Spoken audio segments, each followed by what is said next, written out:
Sempena kejayaan saudara Zaihan dipilih sebagai pelajar terbaik bagi sesi ini. Apa kata kalau kita minta saudara Zaihan menyampaikan sebuah lagu? Lagipun kita dah lama tak dengar suaranya.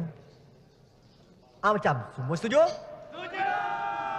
Dipersilakan saudara Zaihan dengan iringan Orkes Dendang Melayu. Tepuk. Macam itulah. Bagi semangat. Terima kasih.